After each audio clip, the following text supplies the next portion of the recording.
আসসালামু আলাইকুম। চুয়াডাঙ্গা রেল স্টেশনে মালবাহী ট্রেনের কারণে জ্যামে আটকে গেছি।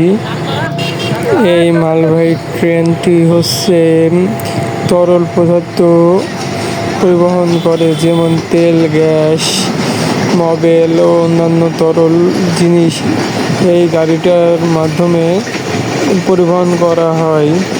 চুয়াডাঙ্গা জেলা শহরে সকালে এবং সন্ধ্যার দিকে আসলে প্রায় এই ট্রেনটির কারণে জ্যামে আটকাতে হয় কিছুক্ষণ।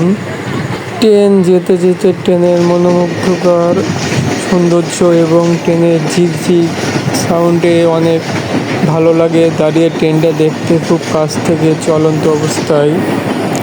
কিছু করার নাই, রেল লাইনে জ্যামে পড়লে দাঁড়িয়ে থাকাই লাগবে, এটা স্বাভাবিক। এজন্য ট্রেনের ঝিকঝিক সাউন্ডে একটু এনজয় নেওয়ার চেষ্টা করছি।